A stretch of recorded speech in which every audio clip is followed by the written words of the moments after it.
Now we want to, speaking of demonstrations, move to the issue of the massive student movement that is sweeping the country, demanding that these massive academic institutions divest from Israel, protesting the genocide in Gaza. Of course, it all kicked off at Columbia University, I don't know, a week and a half ago now. Time is flying. And we are very, very honored to be joined here on the show by Grant Minor, who's a PhD candidate at Columbia and the vice president of SWC UAW 2710, which is part of the Columbia University Apartheid and Divest. Grant, thank you so much for being with us. Thanks so much for having me. Good to be here. Loved listening to Ali.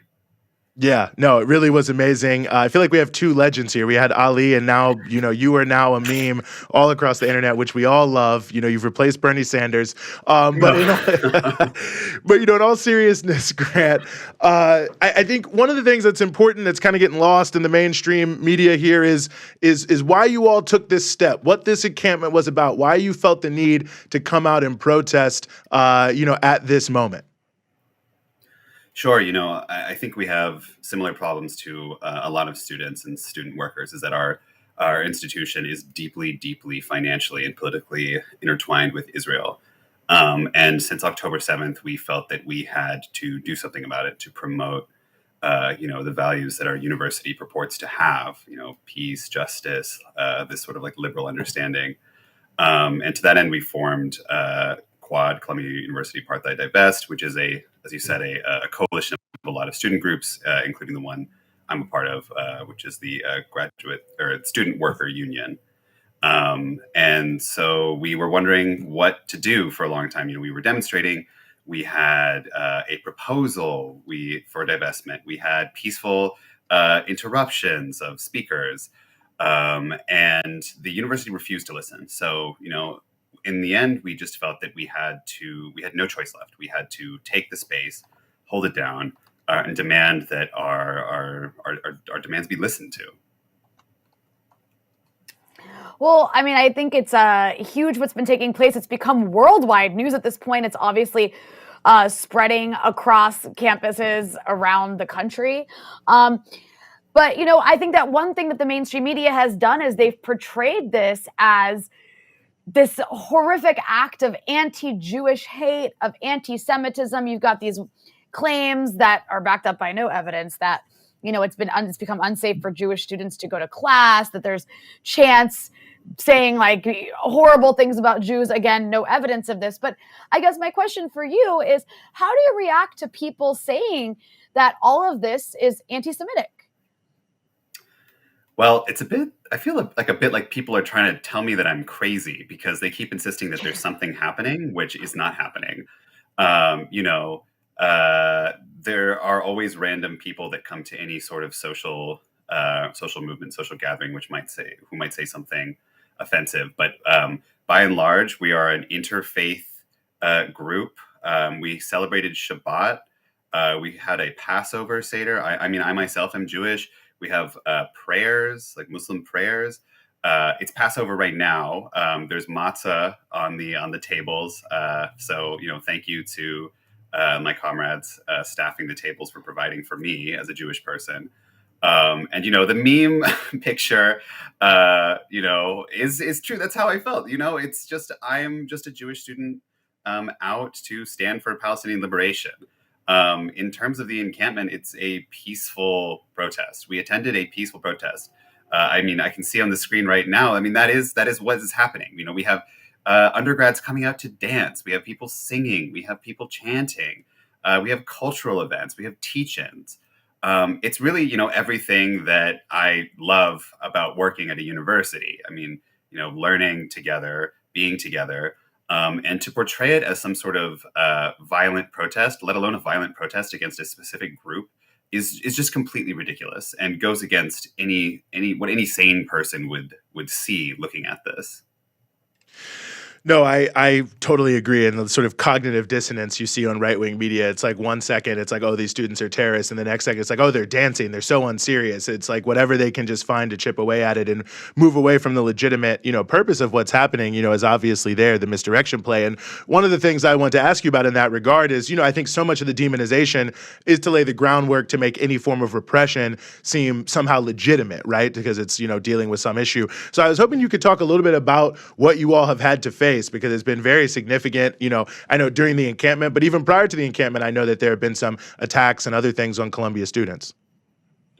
Sure. Famously, we had this skunk spray attack, which was a skunk, for any of your viewers who might not know, is this sort of chemical weapon formulated by the Israeli military, which sticks to your skin and your clothes. It's impossible to get off. You have to throw away every item of clothing that is touched by it. Unless, of course, you were supplied with these sort of specially formulated antidote. It's just this incredibly strong smelling, terrible substance. I met with a student just the other day who is still experiencing health complications from this.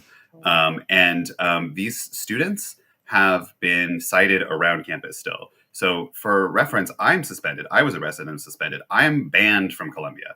Not that it stopped me, but it's just, I'm seen as more of a threat to Columbia than these students. So that's, one form of sort of informal repression by just allowing these people to, wander the campus. But there was also, this mass arrest of over 100 students, which, by the way, our suspensions are illegal, and the arrests are illegal. Columbia had to sign a specific affidavit with the NYPD, allowing them to come on campus. We pay. The students pay. I work there. We have a right to be where we want to be in the place that we work and we live. They told the NYPD that we were suspended. I didn't receive formal suspension charges until the day after I was arrested, I believe. So I'm not really sure what happened there. So if I'm a student who was not suspended and I'm sitting on the lawn, I'm really unclear as to what the grounds were for my arrest and the arrest of all the other students. It's ridiculous. The repression that we faced is purely because we were out standing up for Palestinian liberation. Yeah, I mean, they really want to go out of their way to make sure that students stop doing what they're doing. But what's so comical, aside from the seriousness of it all, is that everything the administration at Columbia on up, like to Congress, to the Joe Biden administration, have done is just making it spread. So that's kind of hilarious in one sense. But also the repression is quite serious. And I know there's a lot at stake. But I'm curious, can you speak to what is the broader role of the student struggle in the movement for Palestine? Well, as any sort of student of protest history knows, the student movement is enormously important in the sort of ecology of organizing. It provides, young radicals who graduate from college and go on to, be the people who, make change. Eugene, I know you and I both know people who actually went to Columbia and went on to be great, forces for change in our city. And I am, it's our hope that the students everywhere build these encampments, and organize. I've been seeing a lot of videos from across the United States, which has just filled us with a tremendous amount of hope. We were down there at One Police Plaza getting booked, and we had no idea what the initial sort of sweep of the encampment was going to create. But I'm hopeful that the sort of push to divest on these campuses, and the eventual divestment of these massive, highly financialized institutions will sort of break something in this exception to Palestine.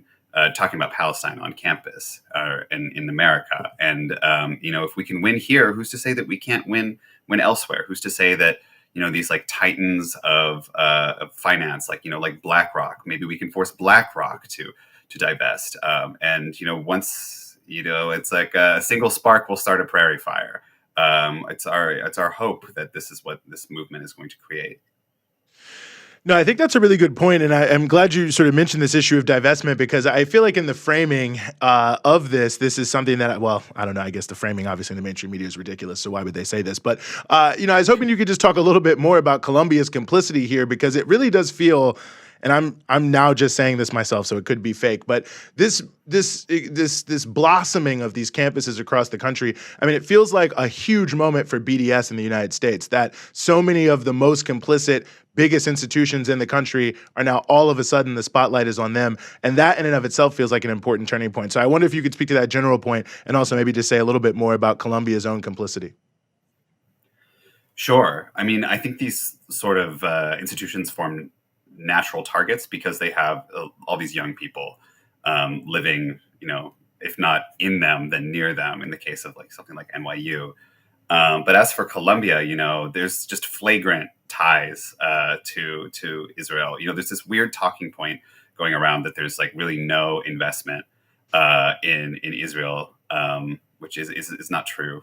But even if that were true, even if we had no financial stake in the state, we still provide research to the arms industry through our laboratories, and we still have this like enormous like political tie to Israel through things like our dual degree program with Tel Aviv University, which brings dozens of ex-IOF soldiers to our campus, much like the ones who skunk sprayed my students. As well as the Tel Aviv Global Center, which is a sort of satellite campus, which I would be remiss in mentioning as a labor organizer if I didn't mention that because this place will be in Israel, it means that they will be able to enforce their racist employment policies on us. People who are Zionists or people who are from certain countries will not be allowed to work there. And so this is really, it's a labor issue too. It's just ridiculous, and we just can't stand for it. Yeah, I actually wanted to just very quickly ask you to respond to something because I'm still kind of blown away by this. I saw that Benjamin Netanyahu made a video. Did you see it? No? I have not seen I know it. Eugene I apologize. did. Okay. I don't follow him. Oh, no, I can't imagine why not. Great guy. Oh God, don't quote me on that. Someone's going to cut that, and there goes my reputation. But no. In all seriousness, it was quite like I shouldn't be surprised, but it was just surprising because the gall of it. So Benjamin Netanyahu posted a video on Twitter of himself. It's like a 2-minute long video of him essentially denouncing the student protesters across America, calling them Hamas supporters, anti-Semites in basically the tradition of 1930s Germany. They're basically Nazis who aren't letting Jews go to school. And a lot of the comments were, there was a lot of sarcastic comments like, oh no, is he going to what's Israel going to do? Invade New York City and then blame Hamas? But I still found it quite wild that the sitting head of a country that receives all this money from the U.S. feels entitled to offer his slanderous opinion about American students protesting the genocide he is currently conducting. So yeah, I'm just curious, what's your response to the fact that Benjamin Netanyahu is now inserting his voice into this current movement that has swept the United States across college campuses? Well, I mean, I'm not surprised. He has a good reason to be afraid. We are, young people are one of the major ideological forces underpinning, American support for Israel, not in terms of the broader Jewish community, but in terms of the people who go on birthright. Enormous pool for recruiting people on college campuses. I luckily I escaped that when I was younger, as well as what I mentioned about these political ties. And I'll say he is saying this just to fire people up in Israel and among the Jewish community who listen to him, which is myself included, not a lot of the Jewish youth in America. But it's really just like I said earlier, just a total flipping of what reality is like. I mean, something that frequently happens to me is that an Israeli person will pass by our encampment, and they don't realize I speak Hebrew. So I heard them call me like a Hayot Adam, which is like a human animal. They call us like human animals, and which I think was what they called Palestinians right after October 7th. And I thought that was troubling, to say the least. That the only thing I see is them painting with a broad brush, them painting us as violent animals, whereas we sort of have this sort of overwhelming ethos of peace and acceptance on our campuses. It's really just it's mind-boggling. And so I guess if I had to respond, he's come. Why don't you just come and visit? If you think God. you, Brad, no, I don't know. I don't know about that one. Hey. Well, hey, listen, anything can happen. Grant, before we let you go, I just want to ask you quickly. I mean, you are the vice president of SWC UAW 2710. Talk about the importance of, the original UAW ceasefire statement, the fact that at least I saw Region 9A, and I think maybe some other UAW regions have put out solidarity statements with the students. I know that folks there at Columbia with UAW have also been sending their solidarity to your UAW family in Tennessee, with the big victory there at Volkswagen. So just talk about the importance of how UAW has been, I think, leaning into this moment. Yeah, it's been great to see the support from the region and the union as a whole. I'm enormously inspired by all the work that a lot of our members, both in the local and among the entire union nationwide, have put into organizing around Palestine. We were able to get a ceasefire statement out through through the international, which was amazing. I mean, I truly can't overstate how surprising it would be to go back in time 5 years, and somebody would tell me UAW has called for a ceasefire or called for peace in Israel Palestine, and I think that this sort of labor organizing has a wonderful role to play in this movement, especially in regards to these encampments, because we have a lot of UAW people very close, if not involved, in these encampments, and it's a great way to show solidarity. Speaking for our region has brought food to encampments and has portioned out funds for that. And as you said, we had the 9A is our region signed on to a statement of solidarity. So it's been very heartwarming. Our region president visited our encampment yesterday, which again is just I couldn't imagine this happening before October, and so much thanks and solidarity. And thank you for mentioning Chattanooga. We're all very, very proud of our union siblings down there. Congratulations, and keep up the good work.